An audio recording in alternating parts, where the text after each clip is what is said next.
Welcome to the Humans Outside podcast, where we focus on heading outdoors from our perch in Alaska while hearing from fascinating outside-minded guests. I'm Amy Bouchatz, and since 2017, I've spent at least 20 consecutive minutes outside every single day. On this show, we hear from others who make heading into nature just a part of who they are too. Ready? Here we go.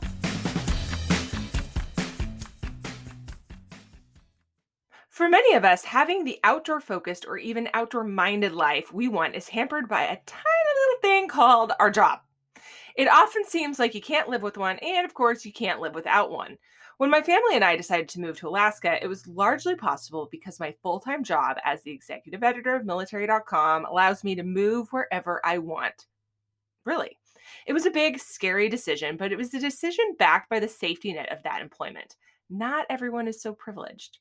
Another roadblock, how we see the outside, how we fit into it, and whether it's a welcoming place. Many people don't fit the mold of quote unquote outdoorsy that is so often presented.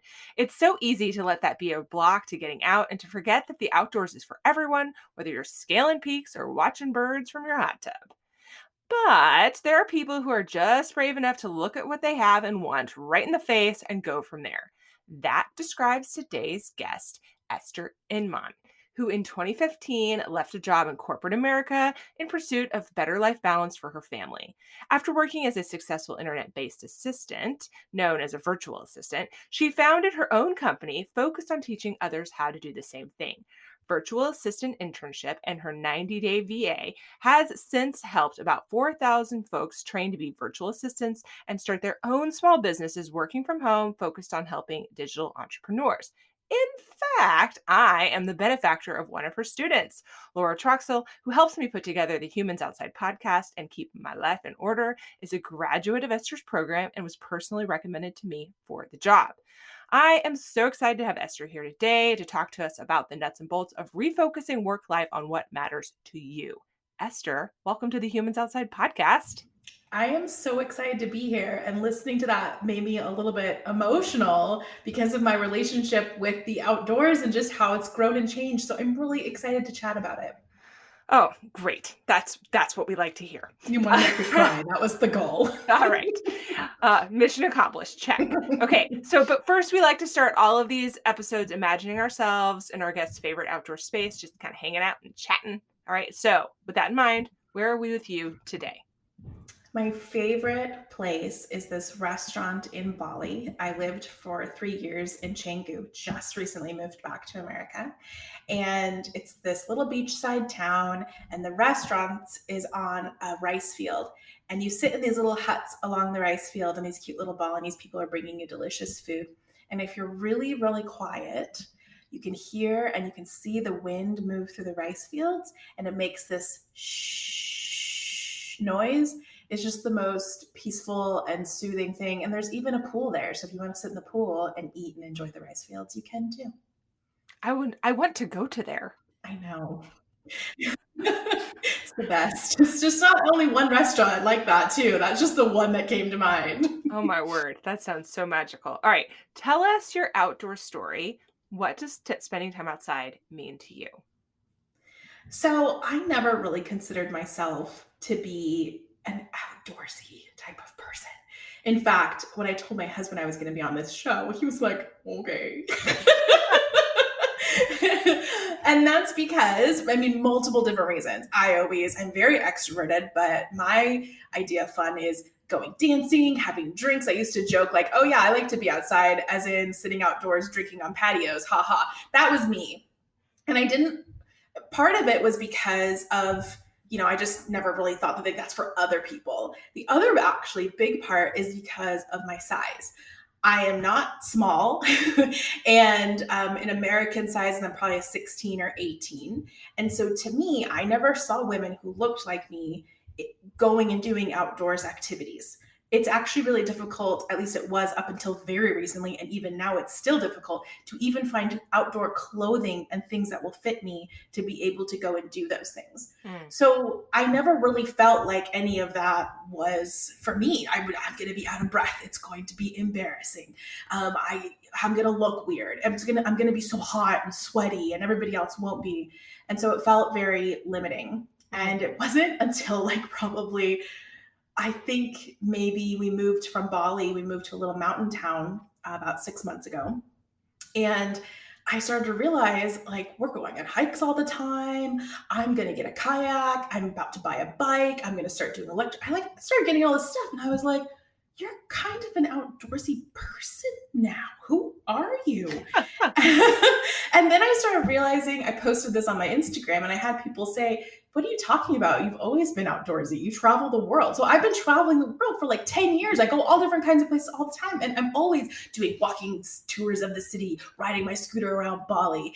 But I never was like, well, I'm not surfing on the beach, so that's not Right. outdoorsy enough. Like there was these levels. And so spending time outside to me, it just means like doing something that you like outdoors. It could be freaking walking, it could be Yeah, sitting on a bench. totally And can. not being afraid to try new things for fear of looking stupid, for fear of looking fat and sweaty and out of breath, for not having the cutest outfit like the other girls do from Lululemon, not being not girly enough and being, I mean, not for fear of being too girly. That was another Mm. thing. I'm quite feminine, and I'm not as into like, you know, I don't know, I don't even know the word for them, but clothes that I wouldn't normally necessarily wear. And that seemed, okay, well, that's not for me then. So, anyway, just getting rid of all of that and making what it means to you, because we all need to be outside. So, figuring out how that best works for you. Right. Yeah. So, okay. So it's so funny that that we're talking about this because I've been like sorting through this myself. My background would be that I was not at all outdoorsy, and then but I am a person of dramatic swings, and so I'll go from being like, a hotel sounds great to let's camp every weekend for the rest of our lives to let's I'm move the to same Alaska way. now, right? Yeah. Totally. Yeah. That I'm in. Okay. Let's spend all of our money at REI. Um, Yep. yeah, but okay, so then I have hip surgery in this fall in September, and all of a sudden, all the things that I've relied on the outdoors to do, running and hiking and all this stuff, are Yep. completely off the table, right? Who am I now? Who am I now? Total Yeah. crisis. Yeah. Okay. So all of my outdoor time is now spent, I might go on a mile walk in the woods, right? So just like easy, low key situation. Or I'm sitting on my porch in my hot tub, right? Mhm. And first of all, hot tub for the win. Yeah. Super good decision. It was like that's my pandemic purchase is this hot tub.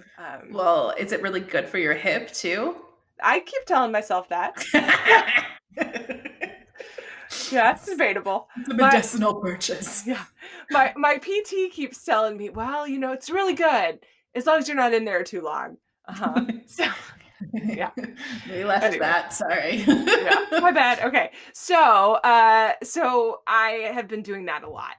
And that's it doesn't seem like that dramatic of a thing. Well, Amy, you're still outside. But it's different in how I look at the outdoors and how I look at myself in the outdoors. Mm. Um and I think that the way we present the definition of heading outside, just as a culture, is really limiting.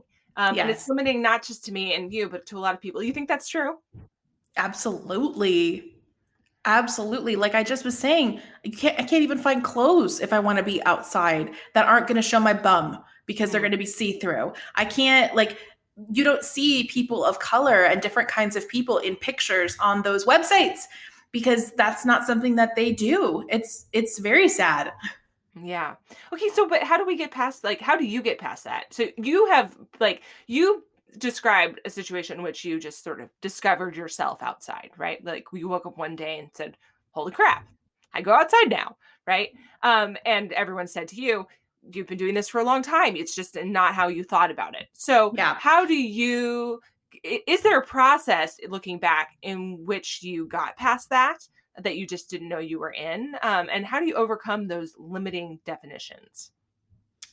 Yeah. So I think for me, I had to get over the fear of what other people were going to think and the fear of looking stupid. Hmm. Because when we try new things, and I've worked on this in other parts of my life. So, starting to be a virtual assistant, for example, working from home, starting to launch my own course, starting to be an entrepreneur, those were all, I had the same fears. Hmm. Looking stupid. What are people going to think? It's going to be embarrassing. What happens if it goes wrong? All this stuff. And so I think I've had to work through all of that. And so now I've learned how to work through it in this piece of my life of, yep, I don't know how to use an electric bike, and it's probably going to look dumb the first few times I do it. But I you don't know what? either. Yeah.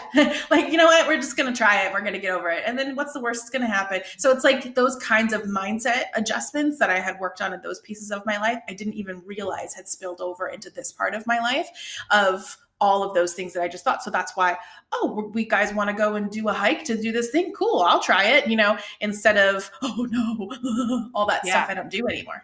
Yeah. So I know you're not talking about an electric scooter, but I had this like flashback to my first time using one of these electric scooters to get around. And I felt like I was taking my life in my hands. Okay. Like I'm a rule follower, and it very clearly states you're responsible for your own helmet, which no one wears, and don't ride it on the sidewalk, which everybody does. So I'm like cruising down the sidewalk without a helmet. Like I'm about to Yeah. die. Yeah.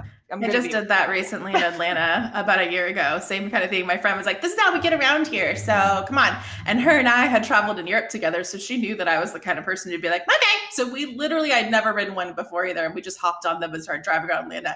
And I was laughing. I was like, majority of people would not do this. This is just like me and her. Like, you have to do a lot of work on yourself to be brave enough to be risk looking dumb. Maybe you're going to get hurt. Maybe it's like, you just got to go for it. Yeah.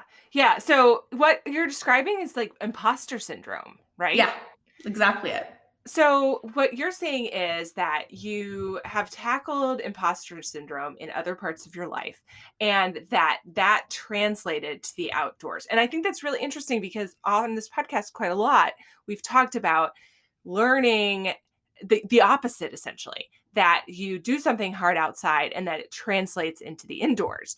Do you Mm. find that that's true as well now that you've discovered that you've been outdoorsy this whole time? Yes, I think that the more things that I do, it tends to continue to give me permission to do more stuff. Mm, So I had convinced myself, this is like very simple, but I had convinced myself that I couldn't take care of plants. I'm too busy. I'm going to forget about them. I'll just get fake plants. And then for some reason, I'd gotten a few plants. I don't know what happened. I it's a think I saw some. pandemic thing, everybody Yeah, got plants. I saw these pots that were really cute for sale in West Elm. They were on sale, and I was like, oh, I gotta have those. And then I was like, I gotta get plants. So now I have all these freaking plants, and I actually love it, and I totally take care of them. And I know that that's not being outside, but it's bringing the outside in as well and appreciating nature. So that kind of started, and then I got really into my birds, and I'm really so it kind of just like has this domino effect where it started leaking into other. It gives you permission essentially because okay, well this was a positive experience, and so now I can go and do these other things too. I love that. One, I am also convinced that I will kill all plants. So very much I empathize with this. Like, yes, I these things will die in my at my hand. I know. But I have signed myself up for a seed starting class in December where we, Ooh, I guess, start. I mean, I don't really even know that much about it, but it sounded sort of outdoorsy and sounds green given the cool. fact that it's December. That's a big deal for me. Yeah. And I'm gonna start some seeds and be Farmer Amy next year. But Well, and also, like, things have come further. So, just like how I thought that before I couldn't not work out, but I couldn't be outdoors because I couldn't find the right clothes, the right shoes. It's just overwhelming and nothing fits me and it's a whole thing. But things have changed. So now there are companies that do have mhm. things. And then, same thing for plants. Like, I thought I was going to kill all these plants, but they have apps now that remind you to water them. What a time to be So, alive. I know. So it's like, okay, like let's reassess. Maybe you didn't think you could do this thing, but maybe things have changed and now you can. Yeah. All I need is a virtual assistant to make sure I Remind don't you. kill my plants. Yeah, there you go. A new niche for them. Yeah, put that in your course. Just an idea. Okay, so I want to talk about virtual assistants because we've brushed on this a couple times now. You started your journey working as a virtual assistant. Okay, so walk us through Yes. that. Why was that? What happened? What got you to that point? So the reason that you and I met was because we were at a military retreat for military spouses, but you're Yeah, not yeah, just a yeah, yeah, spouse, like you're also, involved, yeah. that are also entrepreneurs or just like doing these cool things. And that is because when I first started to be a virtual assistant, it was from the need because my husband was active duty Marine Corps and he was just gone all the time or working nights and then gone for 8 months. And it was Hmm. awful. And I was just all alone with a child. And this is like an epidemic among military spouses. And I had gone to college, done internships, lived abroad, worked the corporate. Like I had this whole other life before I married that fool. So I wasn't about to give it all up. But it was impossible to maintain a corporate career commuting an hour all by myself with a kid. It was awful. And so I was crying all the time. I was very depressed. And my husband was just like, honey, we will figure this out, but I don't think you can do this anymore. Mm. And but I wasn't satisfied being a stay-at-home mom either. I needed my own thing to do. We are made for more than just changing diapers and playing dolls with our kids. Like, and that's okay. Like, it's okay that we want to do other stuff and use our brain for different things. We can love our kids and enjoy to do other stuff too. And so I knew people were working from home somehow. I just had to figure it out. And so I was very determined to figure it out. I applied for all kinds of jobs. I got my first job as a virtual assistant from Craigslist, working 30 hours a week for $20 an hour. And I thought I was in heaven. It was Mm. flex time. I pulled my kid out of daycare. I worked around his schedule. If my husband needed to be gone, it was like, okay, like it was amazing. And then when my husband got out, we were like, bye San Diego, you are expensive. We get to move wherever we want. We're going to go to move to paradise. And so we moved to Bali and we based there for the last 3 years. And we used it as our kind of jumping off point to travel as much as we possibly could through Australia and Asia. We went and did some trips all around America a few times as well. And during this time, I had all these people asking me how to be a virtual assistant, that I started mentoring some women from base. And then slowly it kept growing into the 4,000 students we have now.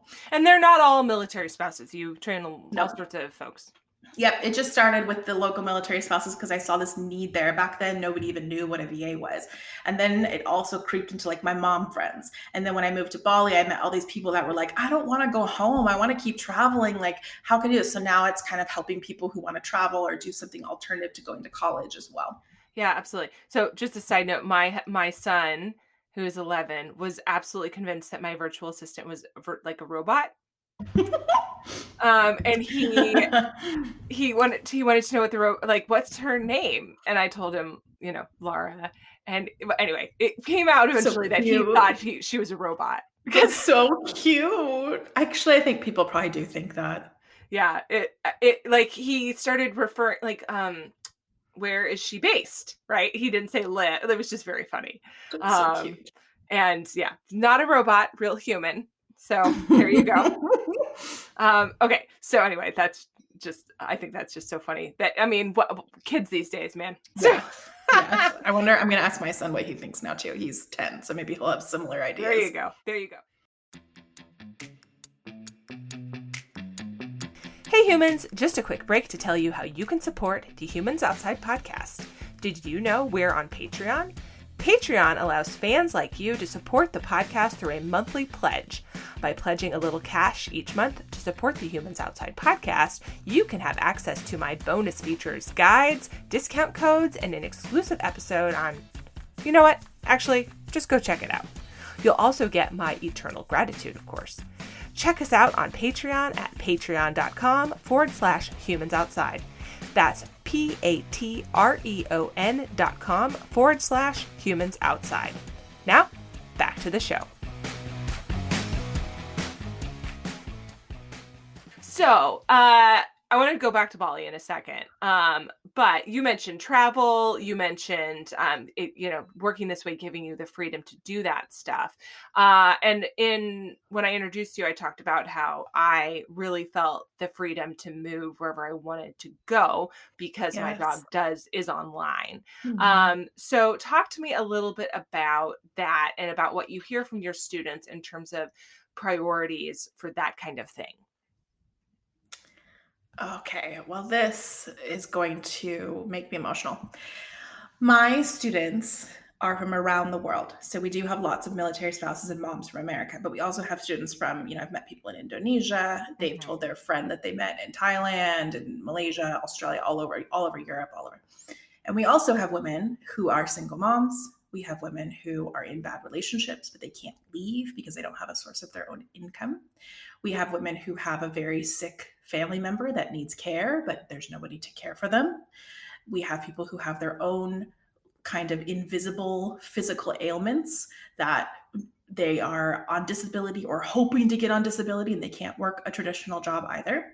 So, yes, you can live where you want. And that is an amazing thing because it allows you to, like what we did, we wanted to live somewhere as cheap as possible. So we moved to Bali, which was still really nice, so that we could spend all the money on travel. And then when we moved back to America, I literally looked at a map and I said, okay, let's research and see where we would like to live. And we just picked somewhere. We just Mm. picked somewhere that we thought was going to be awesome. And that I forgot that that's not normal for people. I forgot. I had one of my students say, my job just moved me all the way to Phoenix away from everything that I know. And then due to COVID, they let me go a month later. Now I'm here. Like, what am I doing? I forgot that people just have to live by where they work as if that's in charge of our lives. And so, yes, you can pick where you live, and that does mean that you can craft a lifestyle that you like. You can choose to live very small so that then you can go and do all these fun things that you'd like to do, or like if you want to travel more, these kinds of things. But it also, on the other hand, all those stories that I mentioned, it also empowers people to change their entire lives. Yeah. Yeah, so for the purposes of this discussion, so often that life change that people are looking to do is simply to free up their time Yeah. to do stuff that they like. I mean, you don't have to move to Bali, although frankly today it's snowing and that sounds great. To recalibrate around something that you love, right? Hmm. If you feel like you want to spend more time outside, for example, but you're spending a bajillion hours commuting, right? Maybe it's time to take a look at how you've set up your life and whether you need to free your time, in a more dramatic way than just talking to your boss and saying, yo, can I work from home, please? Yes. Yes. So one of the students in my program, she's a single mom, and her daughter goes to the ex's house like 2 or 3 days a week. She does all of her work on those 2 or 3 days a week. And Mm. then the rest of the week, she just takes her daughter. She's a stay-at-home mom and she takes her to go do fun stuff around town. Yeah. Okay, so I know people are listening to this and being like, "How can you possibly live off of being a virtual assistant? What kind of money are these people bringing in?" So talk to us a little bit about that, like the practicalities of that. So this is the thing that's interesting to me is like I feel like we were all told we were all told to go to college and then when you get done, you're going to make all this money. And it's just not true. When I went to college, I went to be a teacher and like I knew I wasn't going to make a ton of money, but I at least thought that I wasn't going to be living in poverty and that was not the case. And then I at least thought, okay, there'll be a job for me when I'm done. Also not the case. So when you get done, you typically have to do some kind of internship or work for free. I had to teach for free for a very long time before you can even get any kind of job. And then even then, it didn't pay me enough to live where I lived. It wasn't a living wage in San Diego. It was a joke. I would have had to live with my parents to this day. Mm, So some of this is adjusting. We think that that's the measure of success and it doesn't have to be. So virtual assistants, there's not really a limit on the income you can make. I can tell you that most of them start minimum around 20 to 30 US dollars per hour. Doesn't matter where you live in the world, you can make that. So for some people that's an insane amount of money. For others, if you're in it's like New York City, then that might not be enough. So it really depends on some of those kinds of things.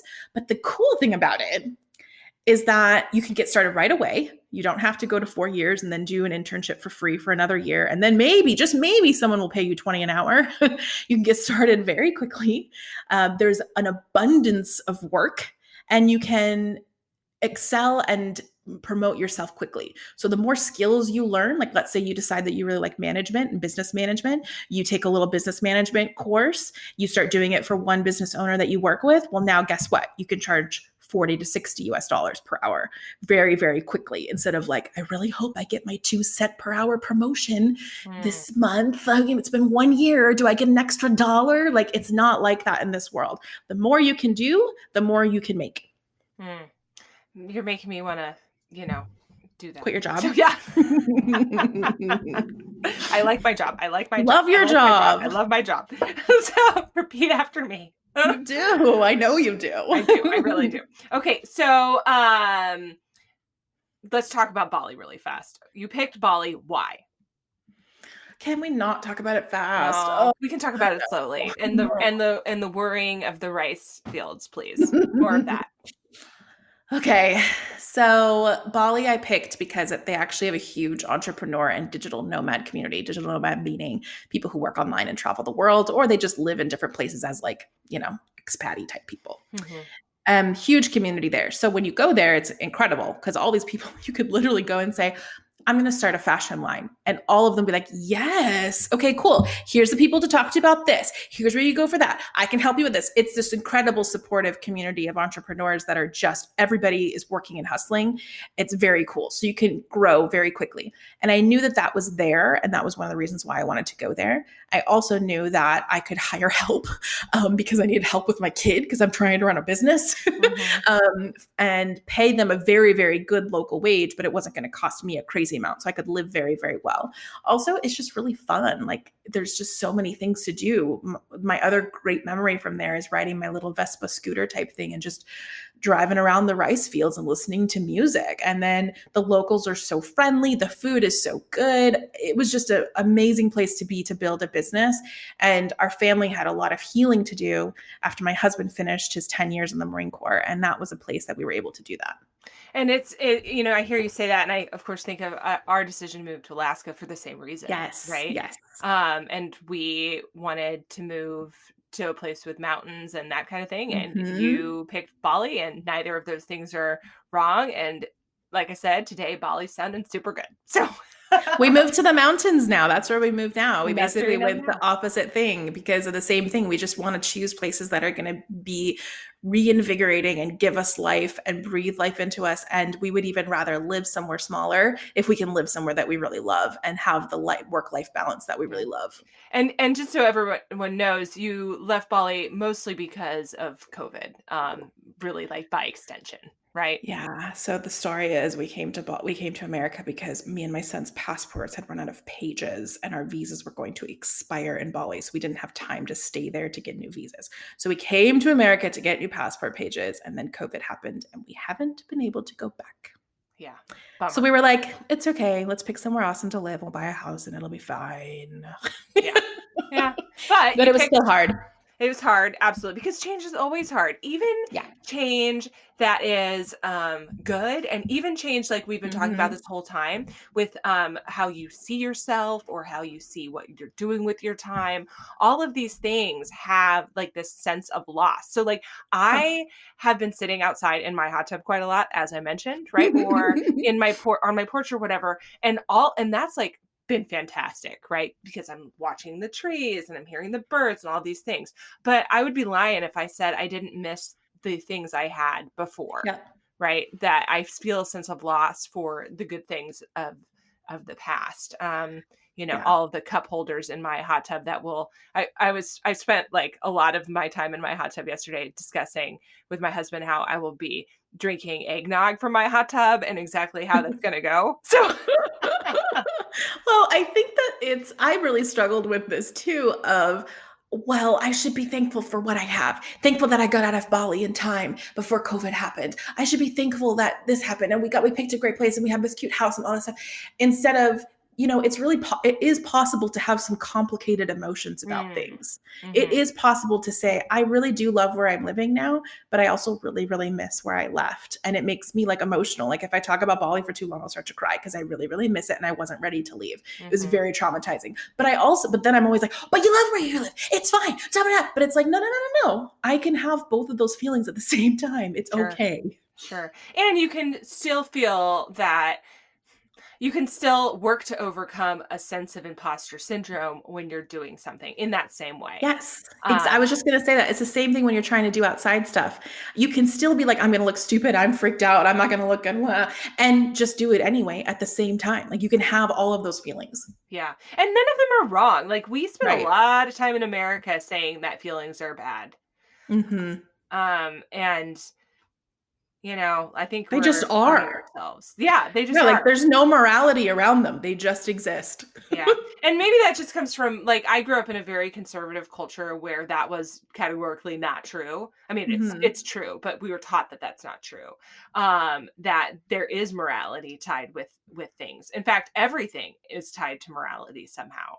Mm, And even what you choose to do outside is somehow tied to morality. And the truth of the matter is that that's not the case with a lot no. of the world, that some things just are. They just are. Yep. Hmm. They just are. Isn't that I've been great? learning that too about like housework stuff, like getting angry or upset or personally offended when my husband like didn't do this thing I asked him to, when there's no moral value in if he picked up his laundry or not. I don't know. No, I'm kidding. It's just interesting, like the things that we attach to some Absolutely. kind of value that really don't have any. Yeah, absolutely. And especially in a big picture situation. Mhm. And not even the big picture like you were talking about earlier of, oh, I should be grateful, but just like the big picture of your own existence. It doesn't have Mhm. to be in the context of someone else's existence. Yes, exactly.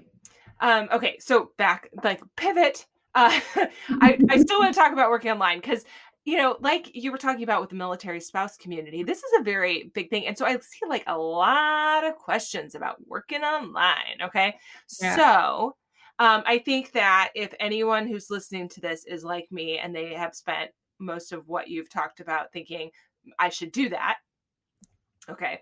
They're gonna wonder like what the gotchas are, right? So when people talk about working online, what mistakes do they make? Like what Yeah. things do people do that you're like, ooh, not good?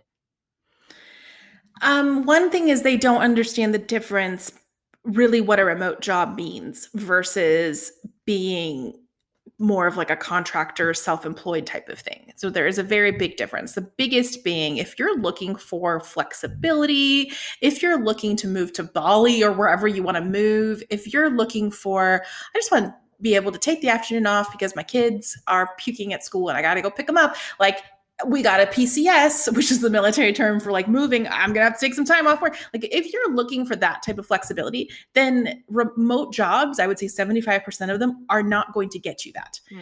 The companies, they expect just like if you were in an office. They're a little old school still. So they're like letting you work from home, but they're not quite there. So they're still, you're gonna have to check in with a boss. You're going to have to be responsible to a 9 to 5 type of schedule where, like, yeah, you might get a lunch break and maybe occasionally, if you have an emergency, you can say, hey, I need to be out. But one of my friends is trying to homeschool her kids and she's been allowed to work remotely. And it's been a whole thing just to block off some time in her calendar a few times a week so she could homeschool her kids. Like it was just this whole big project. And that is very customary. Hmm. Um, I also think people think that a lot of the online jobs are just customer service that you can get as an entry level or teaching English. Like that's all you can really do. And that's not true either. In this day and age, you can learn skills, whether it's on some free online class resources, whether it's at the local community college or whether it's with like a bigger online course like what mine is. You can just learn stuff and then you can just go and get paid to do it for people. And you don't need to be this social media manager who went to 4 years of school and has all this, like, no, like nobody wants that. They just need help. So being able Especially to, if they sound like Arnold. Like yes, that's what I it went that way and I just kind of kept going with it. okay, another mistake. I mean, tell me if this is actually a mistake. This is just something I see a lot. Is talking about um uh we call them multi-level marketing or network marketing. Think selling Ronan Fields or something like that. And those are presented at, not that there's anything wrong with selling those things, but those are presented as work from home jobs. And Yep. that's not usually what people are thinking about when they ask about work from home jobs. Do you see No. that? Oh, all the time. Actually, my Facebook group is called Work from Home Without Selling Anything because I do not allow anything like that because it's very deceiving. So, yes, if you really want to sell products, fine, but you're only going to make a very small commission. I could go on and on about why in this day and age, you don't even need the company to help you with that because you can do all that yourself for very cheaply, but I won't. I'm not going to spend time on that. I will spend time on you can work from home with flex time, making great money, doing work that you love, and get a consistent paycheck that pays you very well. So that's not the only option that's out there of things to do. And you're gonna be selling stuff. You're gonna be having to make a very small commission on products that you sell, which is very different than cool, I have some work to do this week. I got 20 hours of work. I'm just going to do it kind of when I can throughout my day and make sure my stuff's done on time. And that's it. And then I get paid. Those are two very different Yeah. experiences. Yeah. And I want to back up a little bit and say, nothing's wrong with Roden Fields. I've used it. I've purchased Oh, I it. love Rhode Island It's Fields. good stuff. So if you're selling that, you do you, boo.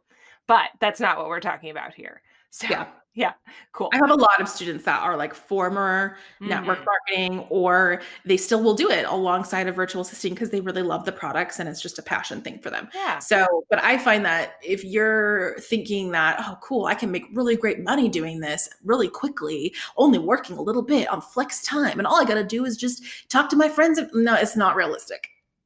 Yeah. Okay, if you had 3 pieces of advice for people who want to shift their lives to, focus on whatever their non-work priorities are, whether that's going outside or other things we've been talking about, right? No shame. Uh, what would they be? Yeah. So my first one would be is this is one that I say a lot, but I feel like I can never say it enough because it's something I wish that I had been told more, Mm, is to determine what success looks like to you.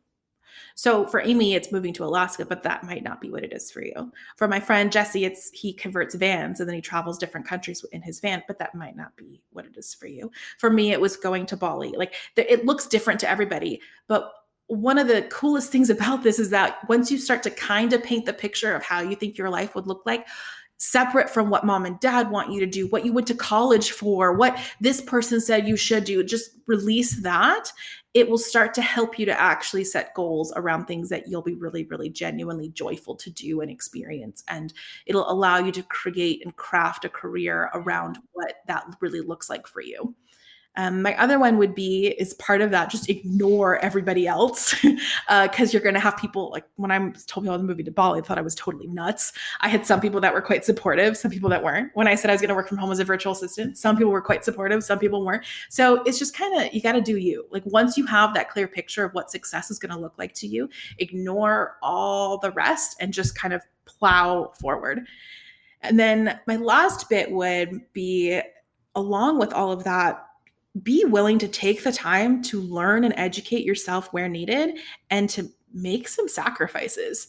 So, my friend Jesse, I just interviewed him for my podcast. That's why he's top of mind. He's the one who converts his van and lives in it. He worked his butt off for 3 months a year, and then he would get to go and live in his van. And he did that for years until he built up his photography business. For me, I was a virtual assistant for 4 years running it turned into an agency, and I hustled and I worked really hard, and then I made my online programs, and now you get to see the fruits of the labor, right? But there was a whole bunch of stuff that went on, and I think that people want to skip that part. right. They want to skip the hard work part, they want to skip the patience, they want to skip the time, but all of that are ingredients to get to the success, and so it's all a part of it. You can't skip the work, you got to do the work. Yeah.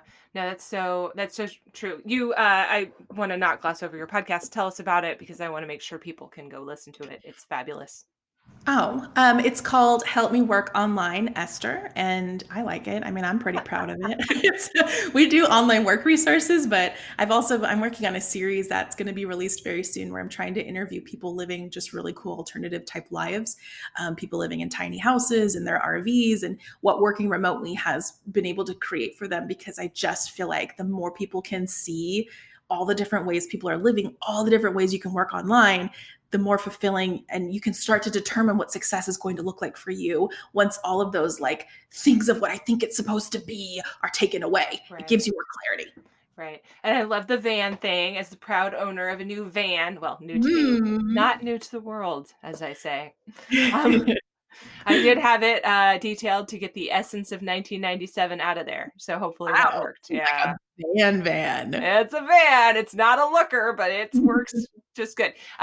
We're gonna remove the toilet. Let's just put it like period. Like that's all you need to know. So Okay. Sounds cool. it's I not an will not. RV. It's a van that has a toilet that needs to be removed. Period. So just context. Okay, call it the Vanimal. Anyway, okay. Now, I mean, we could talk all day. We really could. But your tips Yeah. were great.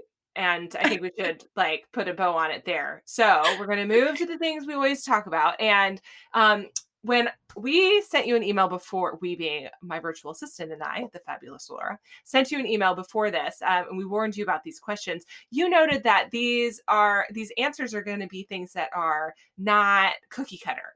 And I told you that that's what we like here, that there's no right answer, that your favorite things are for you only, and then hopefully help other people too. So, with that in mind, tell us about your favorite piece of outdoor gear. Like, what's something that you just love? The reason why this is hard for me is because I'm not, quote, outdoorsy. Like, I don't have all this gear like people do. But the one thing that I broke down and got pretty quickly after moving to the mountains, and I never wanted to be this person, but I love it. It's my fanny pack. I love her because the backpack hurts my back. And so I have this hiking one, and she holds my big water bottle so I can share with my son. She holds my phone, and it's like easy access so that I can take some pictures. I can attach my keys to it, and I got room for snacks. I Yeah. mean, it's the best thing ever. And every time my husband will take pictures of me in it when we're hiking, I'm like, oh God, I cringe.